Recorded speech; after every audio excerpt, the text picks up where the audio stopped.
And Hannah, I am more than just excited to have you on the podcast this week.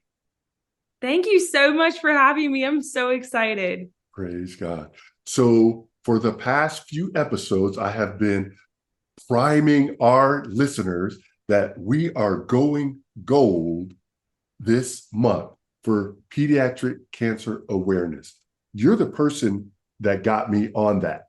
So, will you share, first of all, what it is and why this is so important to you? Yes, well, it means so much for you to be supporting this cause and to be encouraging people to go gold for Childhood Cancer Awareness Month.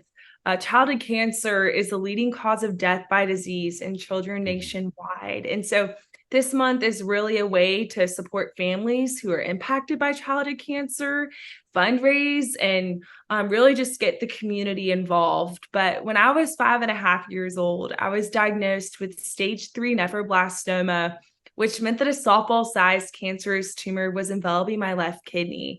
My family and I had never known a child who had been diagnosed with cancer prior to that, and they found it kind of by chance. I was getting ready to go to my ballet class, and my mom noticed a slight bulge in the side of my stomach, and that night we went to my pediatrician, who recommended I get some scans, some blood work, just to see what was going on. And that's when I got the diagnosis that I had cancer. And it forever changed our lives and flipped our world upside down in an instant. My days of swimming and playing with my friends turned into hospital visits and blood work and scans and chemotherapy, and really just trying to understand why cancer was now a part of my life.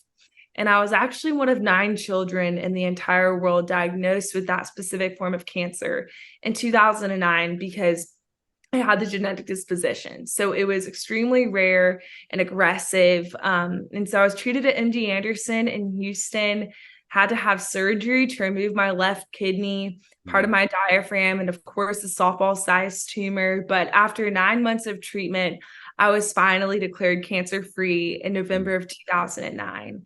And from that experience, it ignited a passion in me to want to help other children who are battling cancer. And so that's really where my mission of helping children battling cancer comes from, is my personal experience. Wow, that's a lot for a little kid, but you certainly did it. I think back to myself when I was 5 and 6 years old, and I can't even imagine having to experience that. So that is incredible. So how has this defined kind of who you are or how you are as you've moved forward these past almost 14 years? Yeah. I think during my cancer journey, I learned the power of positivity. Mm. There would be days where I wouldn't get clear scans, or I couldn't go home from the hospital because I was too sick. And there were times where they weren't sure if I was going to make it. Mm. And so the only thing that I could control during that moment was my attitude on whether I was going to go into fight mode or into flight mode. And Mm. I made a decision that I was going to face every single day with joy and with positivity, because one, we're not promised tomorrow, but two, that was a thing that I could control. And so I think that's really translated into me waking up every day just with gratitude for this life, that I look at this is my second chance at life Mm. because God healed me from cancer. And so now I want to use my story, one, to bring glory to him, but two, to help other people through it. I think it also has impacted my future goals. I never would have dreamed that I would get to share my story and get to impact so many people, running my nonprofit, speaking throughout the country, if it weren't for my journey with cancer. So although it was a really difficult thing that I had to go through, I wouldn't change me ever having it. Mm. So you said something. You said, sometimes I didn't get a clear scan. What does that mean? So sometimes when you get scans, they hope that, okay, this tumor is going to go away or it's going to shrink. and they don't get the outcome that they want. So it's not a clear scan. And so that would happen oftentimes, or I would go in to get chemotherapy and my counts wouldn't be right in my bloods. They're like, okay, we can't do chemotherapy today. And so there are a lot of times where, you would just feel disappointed, or progress wasn't being made. Things that you wanted to happen just didn't happen. And so it was trying to figure out, okay, how do we bounce back? How do we keep going? Because that's what you have to do. You just have to keep fighting. Wow. See, my wife is a breast cancer survivor. And I think the difference is, first of all, when she had it a few years after you, I think I have to take that lie back, 1 year after you. And so, but it was just a little different. I mean, she was stage 2, and if I can say smooth, it's cancer, but it seemed like it went quite a bit smoother than what you're saying. And so that's why I asked that question. What does that mean? Because she had to do the same thing you did. She would go in for blood work the day before, and then they would bring her, we would go the next day and she would have chemo, but every session went as planned. So I wasn't familiar with that. So you are a pediatric cancer survivor. Mm-hmm. I am a non-believer in Jesus Christ. I don't believe in that guy. So here's my question to you. Why would you believe in him when he let you have cancer? I love that question. I think my journey with cancer made Jesus real to me. I was 5.5. I grew up in a Christian household, and I'm so thankful for that. I'd known about him, but I didn't have that personal relationship with him. And at the young age of 5.5, I had to make a decision of where I wanted to go if the outcome wasn't what we wanted, if I wanted to go to heaven or hell. Mm. And that was very real. And seeing, I think, God's faithfulness through my journey also made him feel very real. My oncologist ended up being the son of my grandparents' best friends, which in such a small world, it was across the country where I was being treated, and they had that connection. And then when I was going into my surgery to remove my left kidney and my tumor, they thought they were going to have to remove part of my stomach, part of my spleen, part of my diaphragm, all these different organs, because the scans showed that those were infected with cancer. But when the surgeons started the surgery, they realized that the scans were wrong. Mm. And that just gives me goosebumps, because I think about if they would have had to remove all of that, then I would be living a very different life. I probably wouldn't be able to be as active. I would have a lot of long-term side effects from that surgery. But they only had to remove a kidney and the tumor and part of my diaphragm. And I'm able to live a healthy life now and be okay. And so it's moments like that where I saw God's faithfulness and then his ultimate healing. But I think even if I wasn't healed, I still would have left my life believing in God, because I saw his faithfulness through and his goodness through it.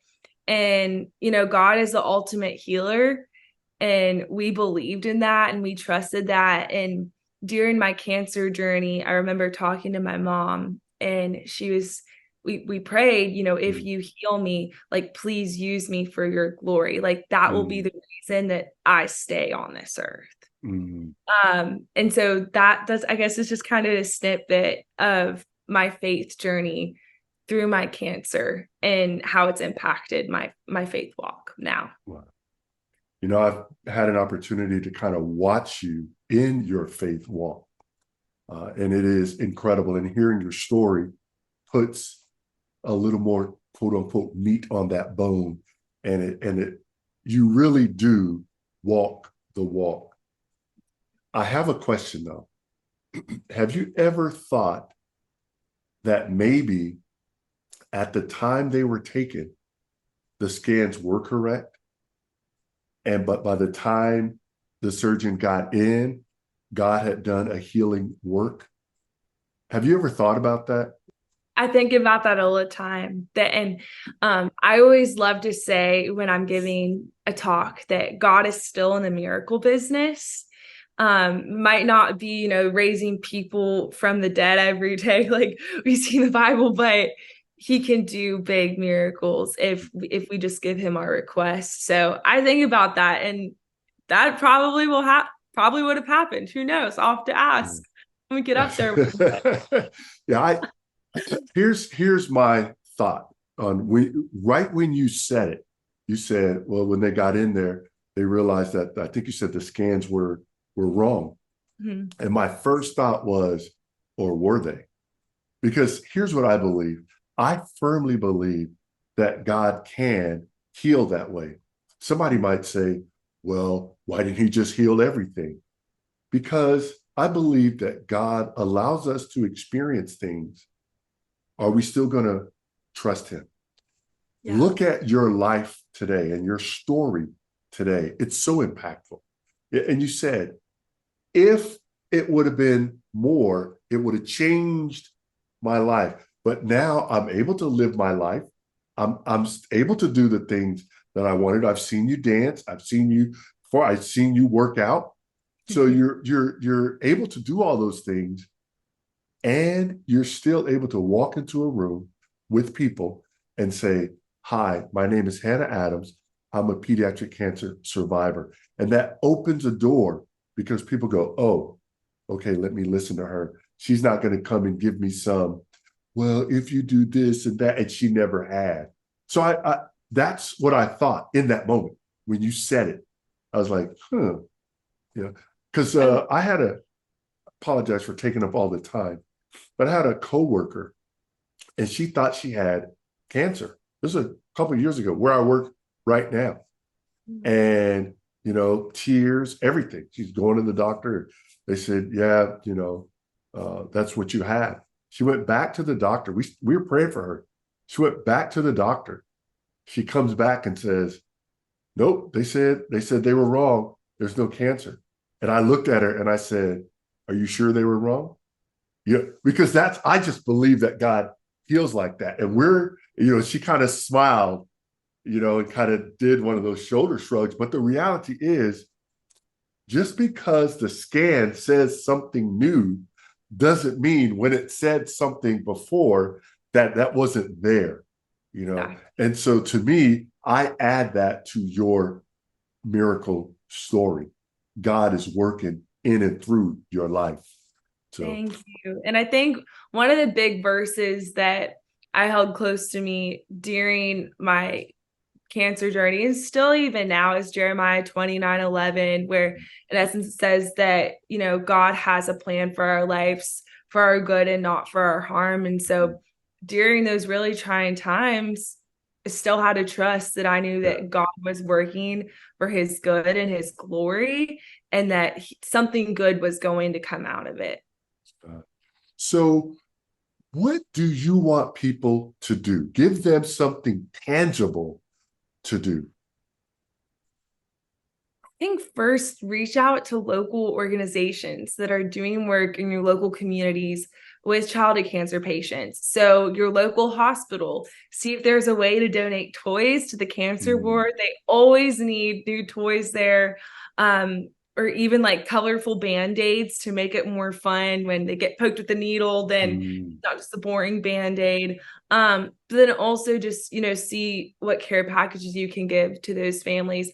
I also think another important aspect of childhood cancer is advocacy. I'm studying political science now at the University of Alabama, and it's really stems from my experience in advocating for childhood cancer policies, both at a state and federal level, because I've seen that's where real change can be made. That's how we mm, can fund more research, and that's what's going to lead us to a cure. And so look at what your state is doing. If there's childhood cancer in the state budget, if there's not, go do something about it. mm, Or even in your state's state action cancer plan, that's essentially the state's strategy on how they're going to fight cancer. You can find that on your state's like cancer plan website. And if it's not included in there, go do something about it. Mm. So it's kind of taking a multifaceted approach, both supporting the families and then making change from the administrative level that's impacting research and cures for children. Wow. That is a lot. That's good. That's something that people can grab a hold of. I was really taken when you talked about the toys and the band-aids. Those are things that even I can do, So as early as tomorrow, yes. I to think be. another fun thing to do too are go gold nights. So at like local high schools, or my dream is to have it at a college Mm, one day. But where everyone decks out in gold, wears gold ribbons, the football players, the cheerleaders, just to mm. spread awareness about the cause. And we've been able to hold multiple of those over the past few years. And then even my sorority here at Alabama, we're all wearing gold ribbons this weekend, to show our support. About 400 members are doing it, and then their Oh, praise families. God. So even simple things like that, where you're like, how is this actually making an impact? It does, because you're making people aware about it, but Right. you're also making those families feel like, okay, we have a community around us that's going to support us in this fight. Yeah.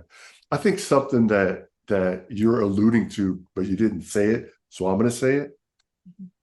People, 400 people wearing a gold ribbon is 400 opportunities for the right person to see, hey, what is that? Oh, that's this. Oh, I never heard of that. Now, it may only be one person, but that's how you get the message to that one person that can make a big difference. I I think I'm going to challenge myself. And I will admit that this year is probably a bridge too far because we're already into September. I never thought about a gold night, but I'm sure that I have, ooh, I hate to say it like this, it's going to sound arrogant, but I think I have the cachet to bring it up at our school and to get our student council leader and our athletic director to do one football game that is a gold night. And who knows, maybe we'll learn that we have some pediatric cancer survivors in our school. I don't know that we do. We do have a friend of the family. In fact, you may not remember, but you and Haley did a video for a young man named Liam. Yes. His grandmother, she's going to be on the podcast after you. We'll be talking tomorrow in real time. And so he is now cancer free. But with leukemia, you just keep praying. Leukemia is its own beast, as you know. And so, but he's got his hair back and all those things. Yeah. So we've had it at our school, at least in that way. And so we will see. But that I'm going to take that challenge, lack of a better word, on myself. Like I said, this year we already have like all of the things that we're going to be doing for our games, but who knows? Maybe next year. And if I can convince somebody to buy gold uniforms for the team and the team, because our colors are green and gold, That's what I you was about to know. say. It's already in the school colors. So Yeah. it'll be So, easy. yeah. So we'll see. That would be something that would be really, really cool. I Yeah. don't know what that would cost, but I may look into that. So, Well, we would but be happy to donate gold ribbons. Just let yeah. me know. We'll make it happen. Praise God. So, but yeah, so that would be really cool. And I think that is a tangible something. I want to encourage anybody who's listening. At the end of the day, what you can do is keep this at the forefront. September is the month where we quote unquote bombard the public, but every day should be Cancer Awareness Day, Exactly. Illness Awareness Day, Helping Others Awareness Day. And so I'm glad that you joined us today to bring awareness to this very important and I'm going to say sad disease because there's a lot of families that don't get the outcome that you have. And I know of some, and I know you know of some as well. So as we get out of here, would you give our listeners a final encouraging word for them to go on about their day? Well, first, thank you so much for having me on your show. I love listening to it every week and I love sharing it with my friends. It's just doing such tremendous work. What I want to encourage listeners to do is to find what they're passionate about and to just go after it with their whole heart and do something that's going to glorify the Lord, but also that's going to help people. And I would love for that to be childhood cancer. Like Mr. Greg said, there's so many families who are impacted by childhood cancer and their child ends up passing away because a lack of options exists for childhood cancer. And so it's important that we continue to remember those kids' stories and that we're inspired by the strength that childhood cancer fighters show and the bravery they have, and realizing that one of our bad days is nothing compared to what they're going through. And just being grateful for everything that's thrown your way in life because you're not promised tomorrow.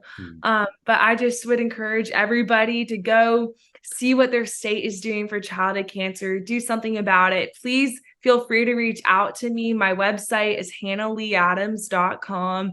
You can find me on Instagram. It's at hannah.adams06. And I would love to connect with you further on this. Praise God. Well, we'll leave it at that. Thank you so much for your time. Thank you so much.